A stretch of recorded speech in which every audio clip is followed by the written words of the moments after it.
itu saya siap untuk tidak populer dan saya siap dianggap tidak berprestasi dalam jangka pendek, tetapi saya akan menanamkan pondasi yang kuat terhadap olahraga kita.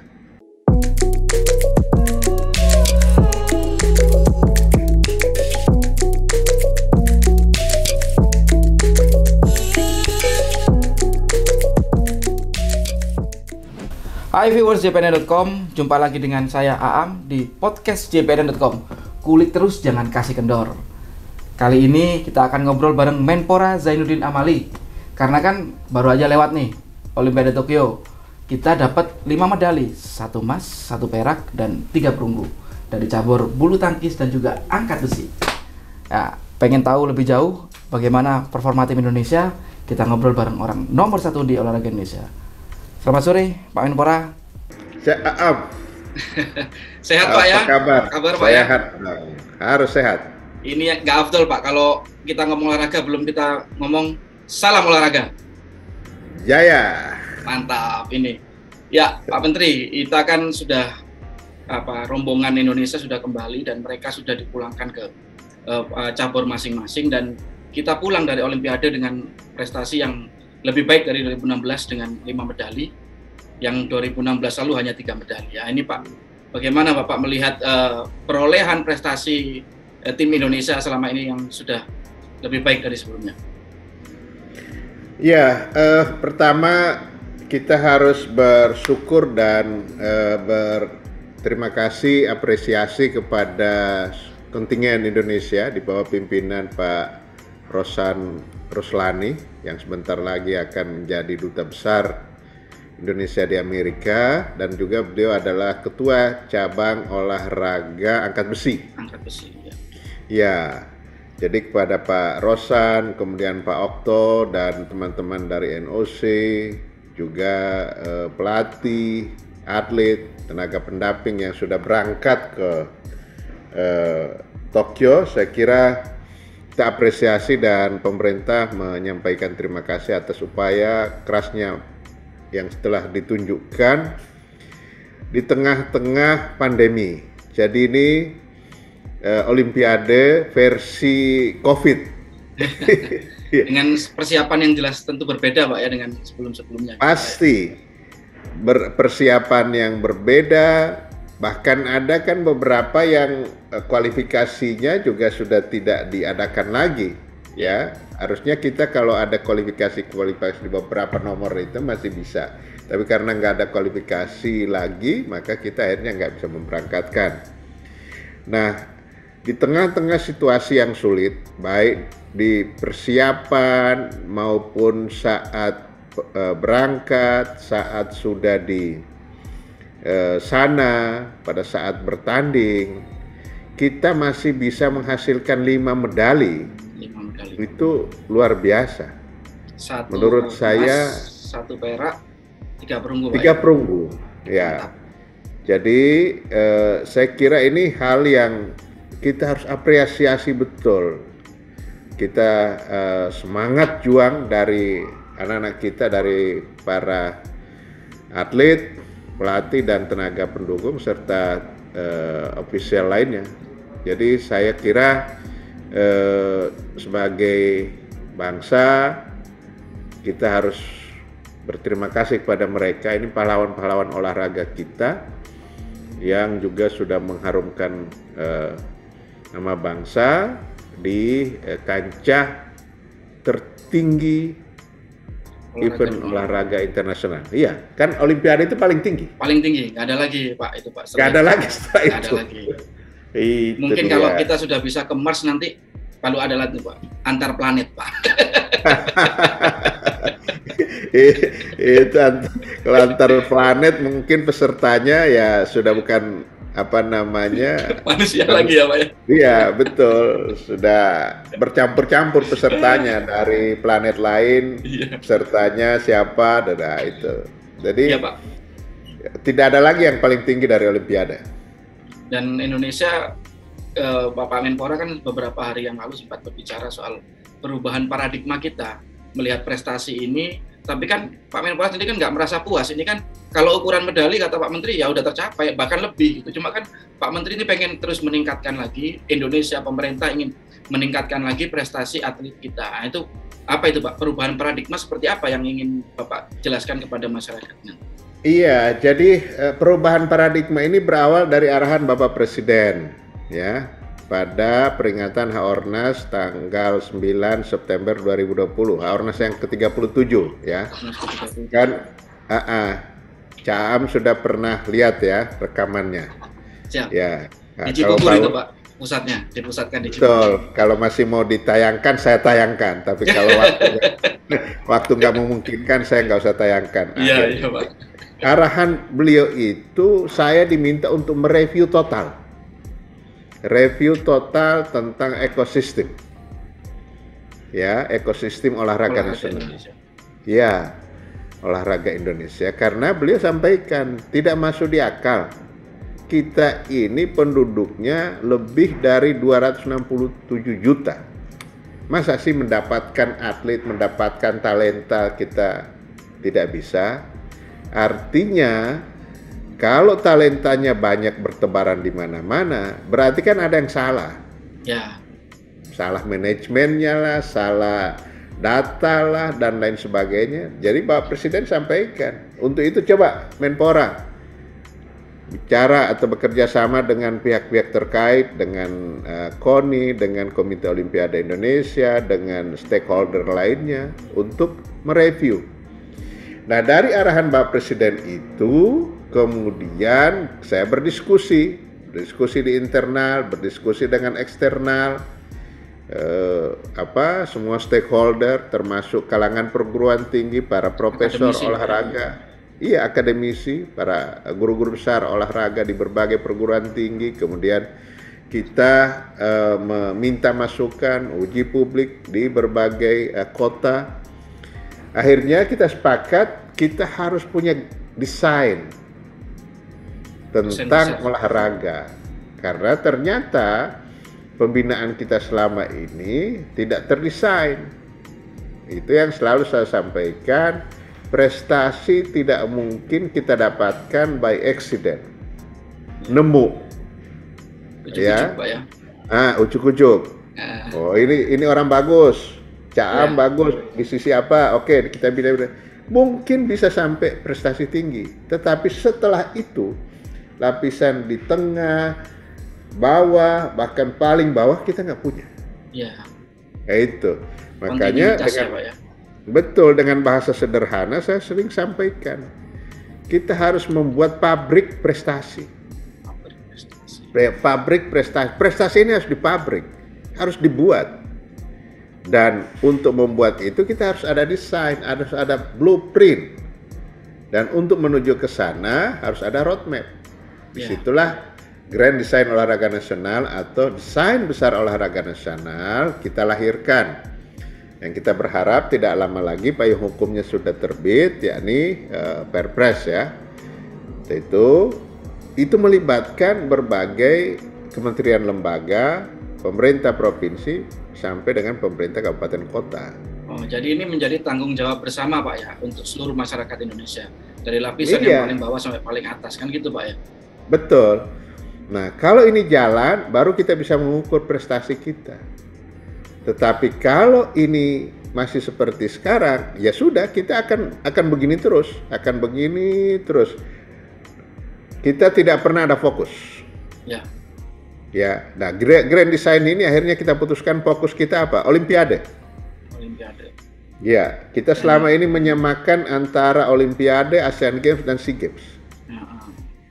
Kan, ya teman-teman, mohon maaf nih, Caam. Pertanyaannya langsung, target berapa medali? Ya, kemudian pasti itu Pak.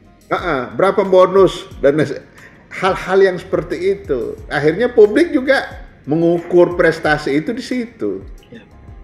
Nah, tapi ini yang coba ini Pak Menteri, izin Pak Menteri, sedikit. Kalau melihat perubahan kan, kalau Pak Menteri bilang kan paradigma ini harus berubah, prestasi ini bukan hanya sekedar medalinya aja, tapi bagaimana kemudian melahirkan cabur-cabur lain yang sebelumnya belum pernah ke Olimpiade kemudian muncul. Nah, di 2020 Tokyo ini kan udah ada 8 cabur Pak, dibanding sebelumnya yang bahkan ada wild card kan gitu kan. Kalau sekarang kan kita lolos tanpa wild card, ada ikut kualifikasi semua ya Pak ya. Iya, betul. Jadi itulah sebabnya kita harus perluas cakupan cabur-cabur yang lolos kualifikasi. Dengan makin banyak yang lolos kualifikasi, sehingga probabilitas untuk memperoleh medali atau prestasi itu akan makin terbuka lebar.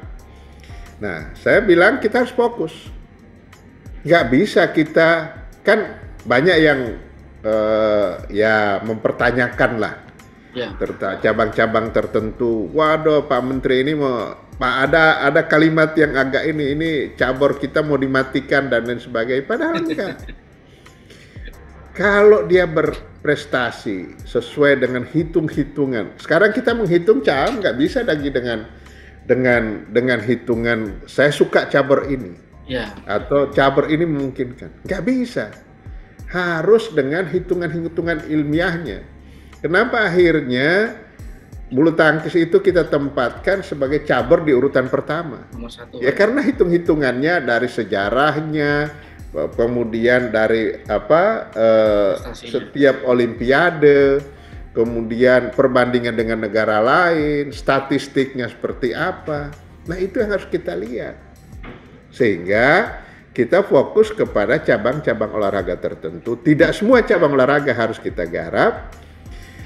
Akhirnya kita lihat diskusi dengan para profesor olahragaan itu menyimpulkan kita harus menyesuaikan dengan kondisi fisik orang Indonesia. Nah, yang cocok nih apa? Yang cocok itu adalah yang bertumpu atau mengandalkan teknik dan akurasi. Karena baru yang lain-lain. Betul. Ada cabang olahraga yang sangat digemari. Sepak bola misalnya. Sepak bola. Oh itu di atas 70% rakyat Indonesia hasil penelitian lembaga survei dari luar negeri itu sangat suka sepak bola. Rakyat Indonesia. Tetapi kenapa kita nggak bisa masukkan? Karena dalam hitung-hitungan itu. Iya. Pertama, dalam sejarah perjalanan Olimpiade belum pernah kita. Satu. Yang kedua, bagaimana di ranking FIFA sekarang. Kemudian bagaimana struktur pembinaan kita sebelum ada Inpres dan lain sebagainya, sehingga kita tempatkan, tetap kita masukkan dalam grand design, tetapi masuk dia di kelompok industri. Jadi ada olahraga-olahraga yang di masyarakat sangat digemari, sepak bola, bola basket, bola voli, itu kita tidak masukkan sementara di kelompok yang kita dorong untuk prestasi olimpiade, tetapi kita lebih kelompokkan dia di kelompok industri olahraga.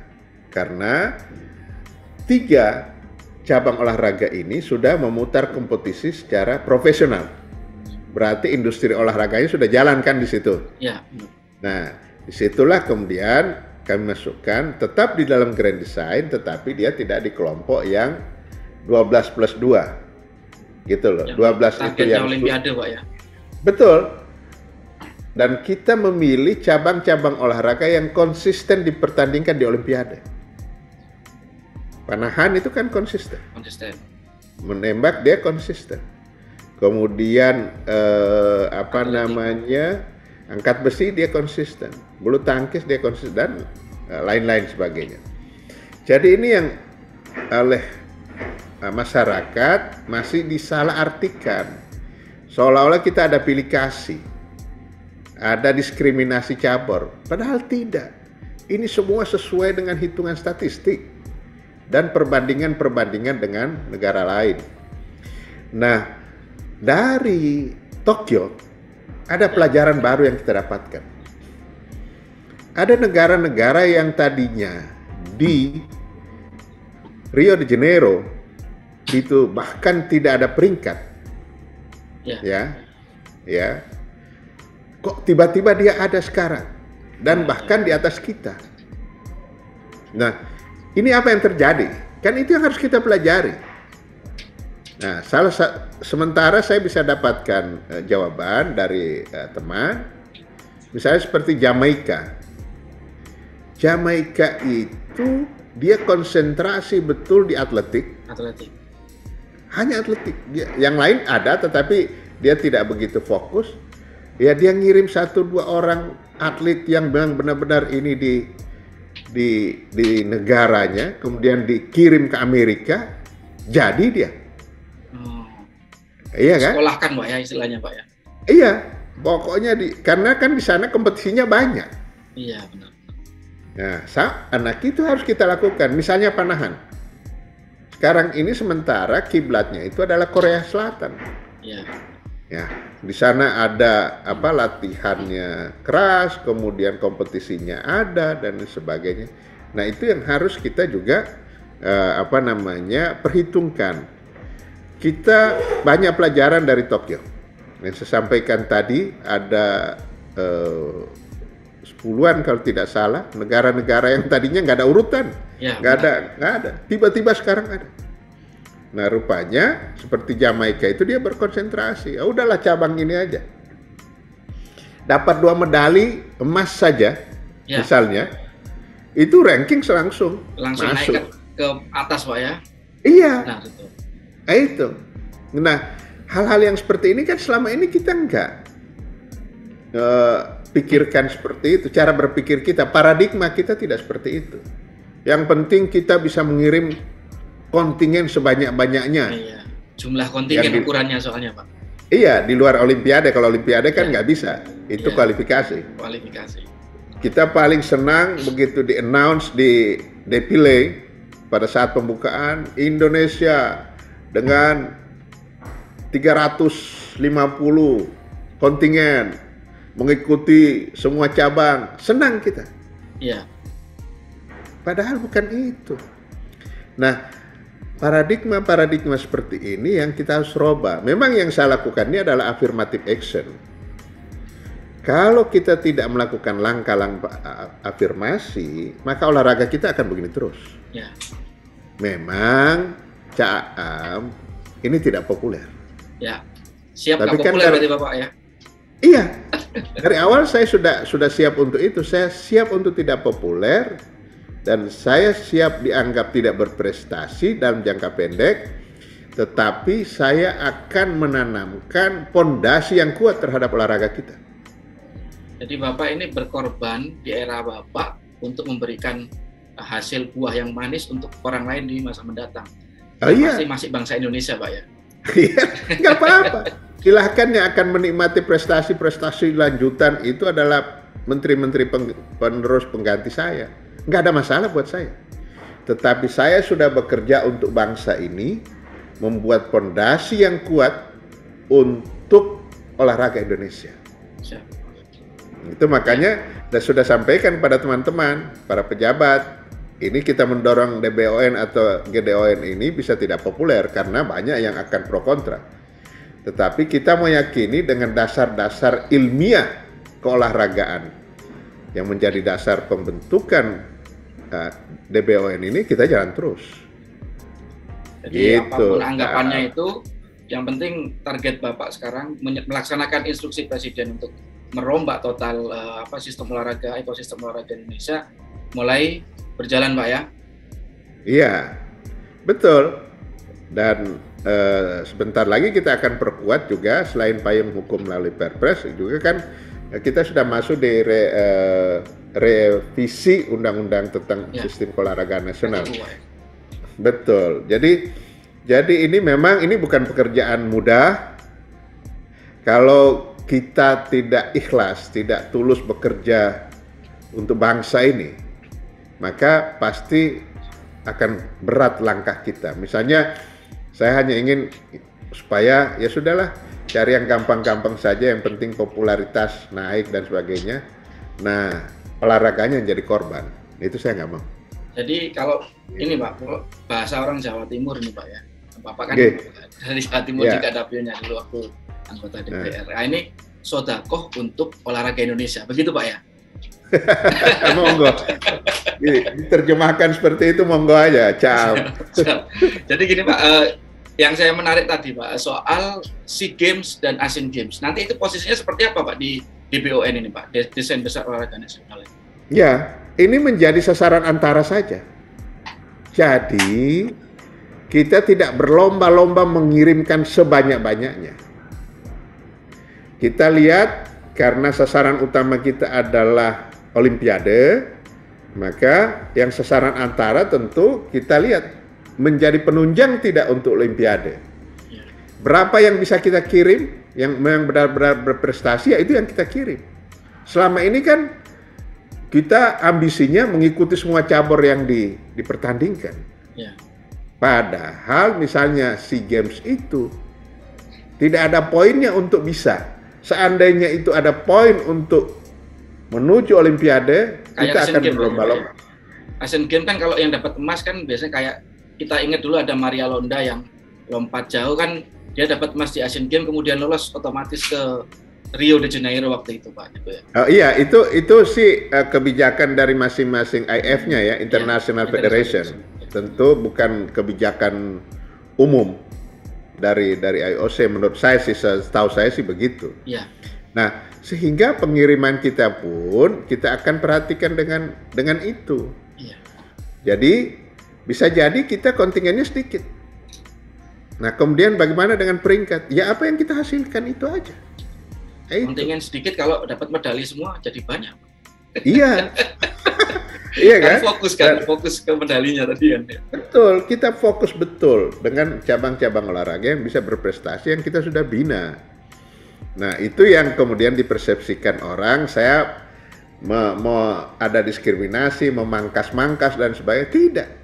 Dan itu sekaligus kita juga harus tahu kemampuan keuangan negara kita.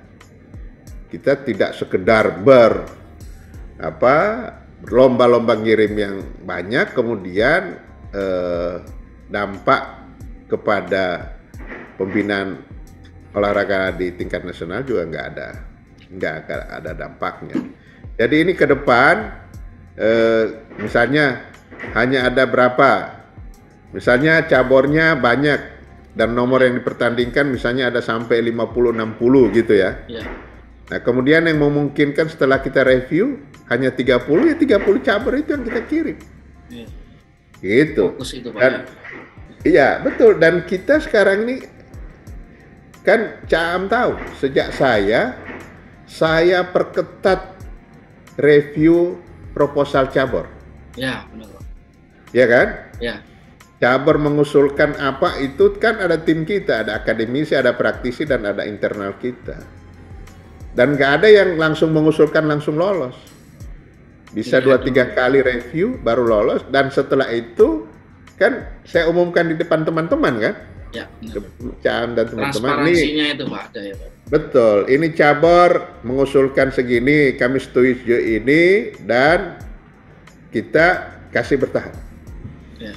Gitu. Jadi cabur juga ada pertanggungjawabannya. Di samping fasilitasi dari pemerintah, tentu kita atur sesuai dengan kemampuan yang ada sama kita. Karena situasi kemampuan keuangan negara kan juga punya keterbatasan, apalagi sekarang sedang pandemi seperti ini, konsentrasi untuk penanganan kesehatan, bantuan sosial, kemudian soal recovery ekonomi, kan konsentrasi pendanaan kita akan ke sana. Nah, itu yang harus kita pintar mengatur. Dana yang sedikit ini harus kita bisa atur seefisien mungkin, tetapi bisa menghasilkan prestasi yang maksimal. Pak, ya. Kalau kita mengukur Pak ya, mungkin Bapak sudah dapat data mungkin dari para deputi, atau mungkin dari para asdep, atau mungkin dari pihak lain, atau mungkin dari cabur ya Pak. Kalau kita membandingkan Indonesia dengan negara Asia Tenggara aja lah, kita kan juga secara anggaran saya pikir masih kalah ya Pak ya dengan negara-negara yang lain itu Pak ya. Seperti Thailand, Malaysia seperti itu.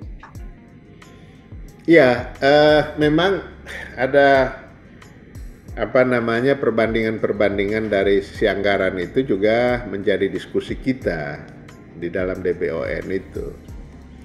Nah, saya sampaikan itulah sebabnya kenapa kita ngajak kementerian dan lembaga lain untuk ikut bersama-sama. Sebab kalau kita hanya mengandalkan anggaran yang ada di Kemenpora saja, tentu kita tidak mampu. Misalnya, saya beri contoh satu hal saja. Infrastruktur penunjang olahraga, sarana prasarana. Kalau kita kerjakan sendiri, habis anggaran kita untuk yang lainnya. Oleh karena itu, kita minta tolong Kementerian PUPR. Seperti sekarang kita mau bangun training camp di Cibubur, di tempat Popki, di tempat kita. Kan kita desain itu jadi bagus dan sebagainya. Nah, kita serahkan, nih kita butuh ini loh, butuh ruangan ini, butuh lapangan ini, butuh ini, butuh ini. Diterjemahkan oleh Kementerian PU melalui konsultan. Nah, mereka yang bangun. Jadi anggarannya tidak dari kita, bangunan dibangun oleh atau infrastrukturnya dibangun oleh yang benar-benar ahli. Karena begitu saya jadi menteri, saya sampaikan kepada para pejabat dan seluruh teman-teman di Kemenpora, jangan menyentuh urusan yang kita tidak ahlinya. Pekerjaan fisik itu kan urusannya PU, bukan urusan kita. Nanti kalau kita paksakan kita harus membangun ini, membangun itu, kita akan celaka. Nah, saya nggak mau itu. Dan itu dipahami oleh teman-teman. Kemudian urusan dengan bagaimana talenta. Ya, talenta itu kan ada di basis-basis di SD, SMP, SMU ya. Nah, kita kan nggak mungkin membiayai itu. Nah, kita kerjasama dengan Kemendikbud Ristek, kita kerjasama dengan Kementerian Dalam Negeri karena mereka yang punya jalur untuk ke pemerintah provinsi, kabupaten, kota yang menjadi tempat bernaungnya sekolah-sekolah itu. Nah, kita tinggal memberi panduan, beri arahan saja. Gitu, technical assistant tetap dari kita. Tetapi penganggaran, pekerjaan-pekerjaan secara fisik ya di lapangannya ya mereka gitu loh. Jadi jangan melakukan tugas yang bukan menjadi fungsinya, seperti itu Pak ya, atau ahlinya betul. Pak ya. Iya, kita kan bukan ahli bangunan, bukan ahli bikin gedung. Nah, coba kita cawe-cawe ke situ pasti kita celaka. Itu yang saya serahkan sama PU. Mereka punya anggarannya, kita tinggal minta seperti apa, desainnya seperti apa. Kita kebutuhan untuk ruangan apa, untuk apa. Pak, Ida soal Olimpiade sudah selesai dan atlet sudah kembali ke Indonesia, dan yang sekarang jadi pertanyaan orang banyak, bonusnya kapan nih Pak cair? Berapa bonusnya? Nah, ini yang jadi pertanyaan nih Pak. Mungkin ada bocoran dikit-dikit nih Pak buat teman-teman nih, atau buat masyarakat, atau mungkin buat yang meraih medali nih, biar senang. Ya, jadi bersabar, tinggal beberapa hari lagi. Karena akhir minggu ini Bapak Presiden akan menerima langsung mereka, ya, perwakilan tentu tidak semua karena sekarang situasi lagi COVID, akan diterima di istana gitu, dan itu langsung Bapak Presiden yang akan mengumumkan dan memberikan apresiasi dan penghargaan dari pemerintah itu. Akhir minggu, hari Jumat, Sabtu atau apa ini Pak? Ya, akhir minggu kerja lah, hari Jumat kira-kira. Oh ya, hari Jumat Pak ya.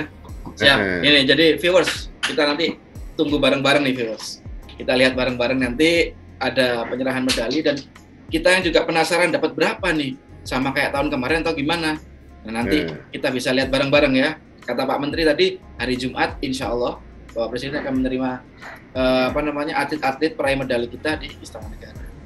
Iya, dan nanti beliau yang akan menyampaikan, mengumumkan sendiri dan menyerahkan. Siap. Jadi jangan sampai Bapak mendahului Presiden ini Pak ya. Enggak lah, kan kita ini pembantunya Presiden, Cak. Tidak boleh. Siap.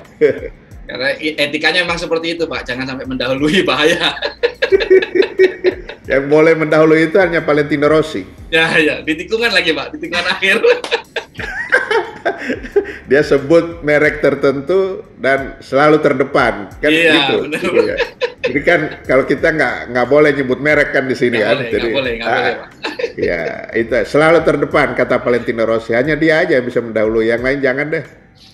Ya Pak, mungkin nih Pak, yang jadi pertanyaan juga nih Pak, ketika desain besar olahraga ini dijalankan, apakah di dalamnya selain kita ngomong prestasi, ngomong pembinaan, ngomong apa namanya, membentuk sentra-sentra pelatihan, sport science dan sebagainya, nah soal kesejahteraan atlet kita nih Pak, yang sudah meraih prestasi, apakah itu juga dicantumkan juga di dalam desain besar itu?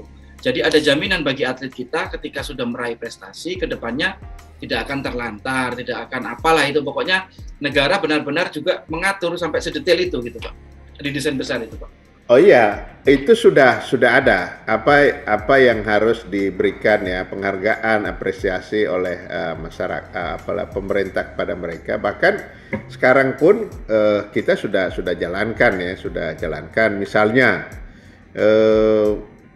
2019 yang lalu kita bagi yang tertarik ya, bagi yang berminat, kemudian kita ada jatah untuk jadi PNS di Kemenpora bagi atlet-atlet yang setelah Asian Games ya, itu arahan Bapak Presiden. Dan ya contohnya ada mereka yang peraih medali itu sebenarnya PNS-nya Kemenpora. Eko Yuli itu PNS-nya Kemenpora.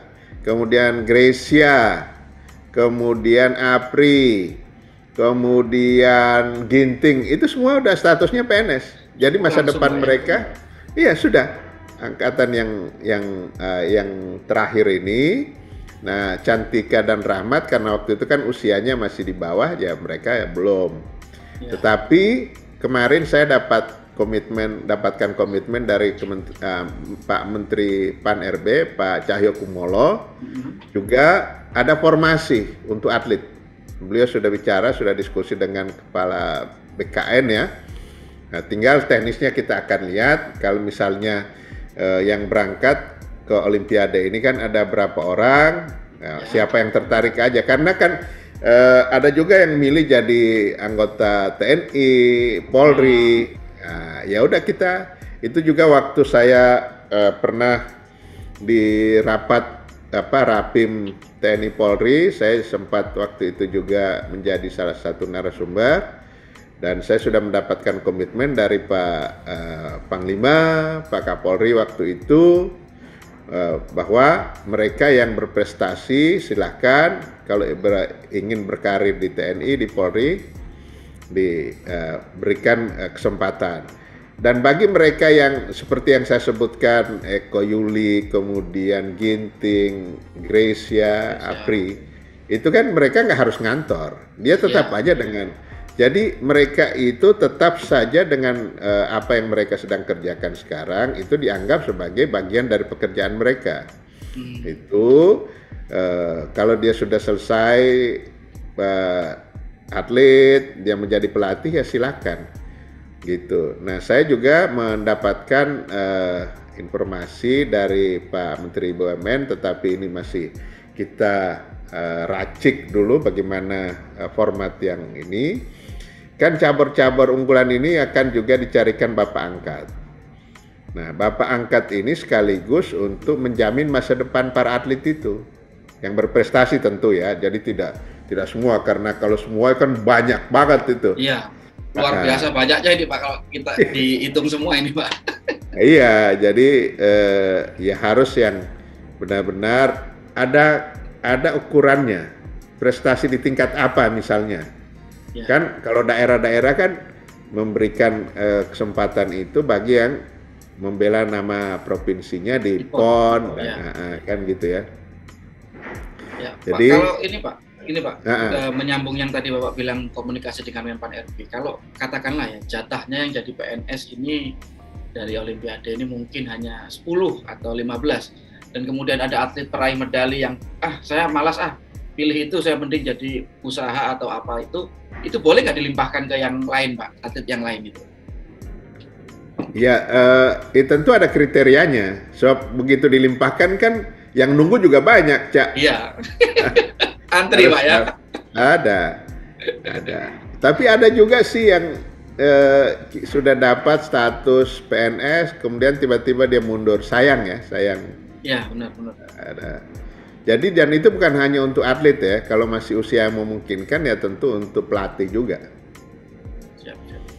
Nah Pak, langkahnya nih Pak, biar desain besar ini bisa melangkah jauh ya, maksudnya bisa gerak cepat lah untuk dilaksanakan itu, apa sih Pak yang akan dilakukan? Apa Bapak harus nunggu Perpres dulu atau sekarang mungkin di jajaran Bapak udah menyiapkan nih Pak, ketika Perpres digedok, tinggal jalan udah ada startnya udah dapat gitu loh, nggak mulai dari nol tapi udah dapat 10% atau 15% seperti itu Pak. Iya, sebenarnya sih sekarang sudah jalan ya, sudah jalan secara pelan-pelan. Artinya pembinaan kita sudah mulai sesuaikan dengan apa yang di dalam desain besar itu loh. Jadi sebenarnya sudah jalan sambil kita sosialisasi ke publik, ke masyarakat luas, dan nanti kalau payung hukumnya atau perpresnya sudah keluar itu kan menjadi kewajiban. Ya.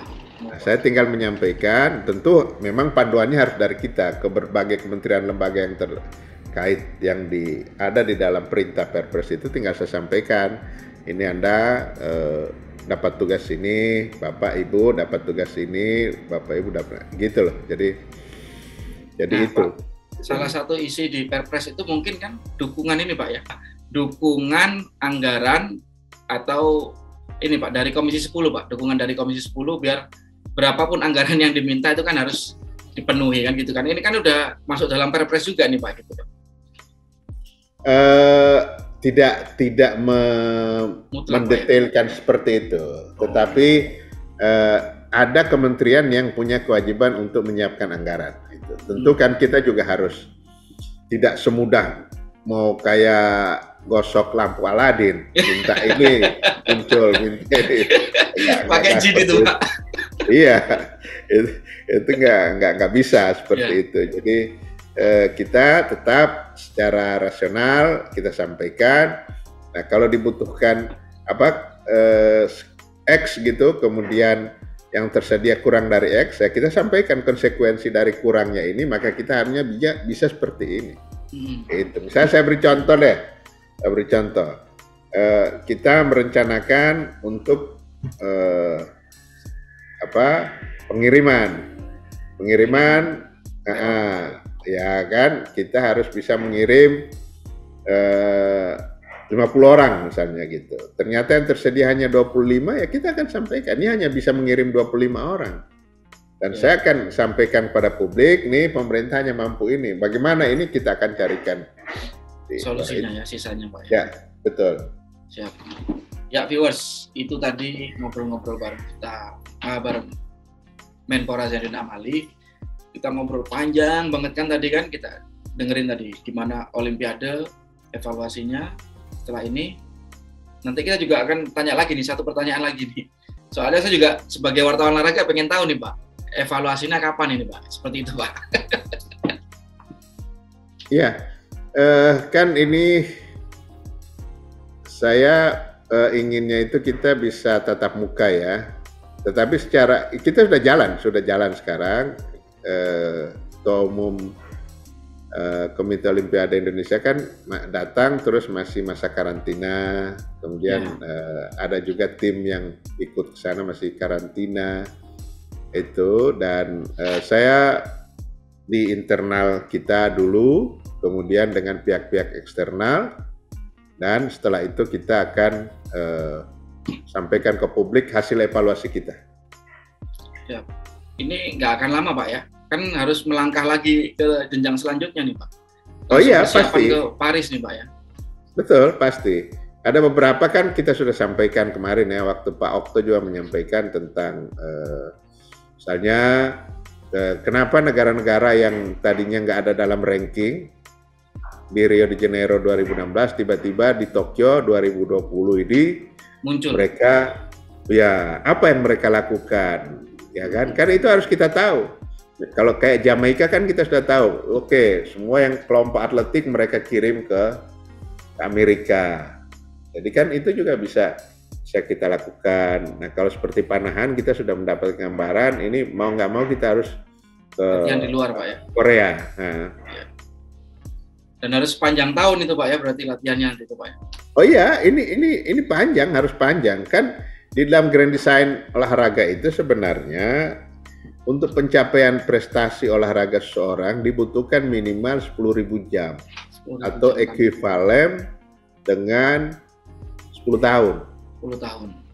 Nah, kalau anak-anak yang kita harapkan berprestasi di 2032 berarti kan kita harus merekrut yang 10, 11, 12 sekarang ini.